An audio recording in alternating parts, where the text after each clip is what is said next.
Just days after chairing what was widely considered to be a truly successful all-party meet with political participation from across the spectrum right here in Tamil Nadu, the state's Chief Minister M.K. Stalin has set the ball rolling to action one of the two resolutions adopted at that all-party meet.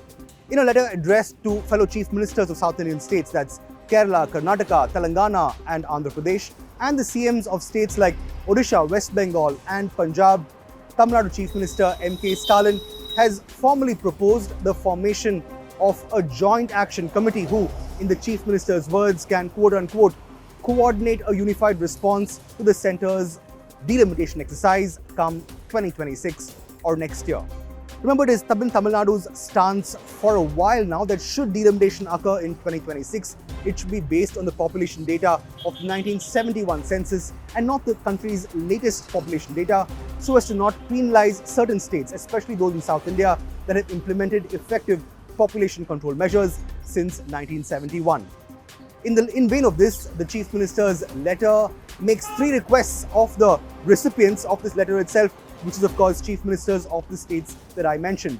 Number one, to provide consent as to whether or not the state would like to participate in the proposed Joint Action Committee. Number two, to nominate a senior member of their party who will then represent their state at the Joint Action Committee.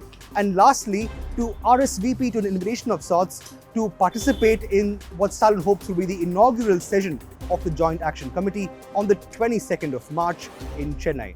Now remember, the letter exhorts chief ministers of these states to acknowledge the kind of damage that a delimitation exercise based on the 2026 population data of India could bring about to each of these states that are in receipt of the letter, simply because these states have implemented effective population control measures.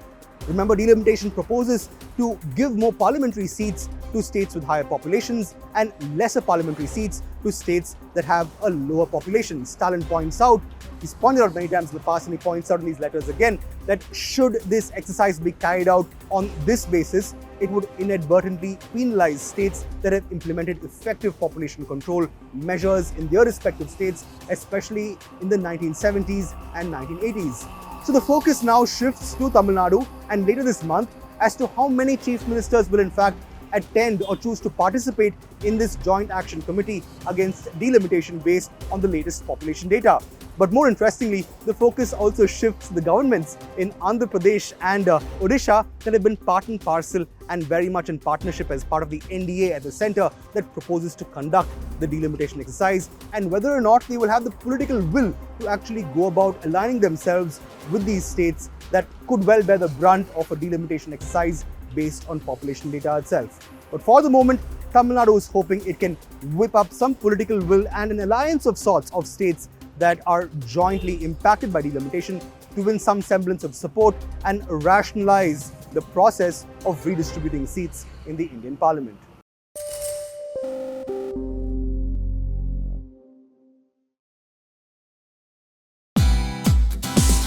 Hey, thank you for watching this on CNBC TV18. Hope you liked it. For more such interesting news and updates, follow CNBC TV18 on all the social media platforms.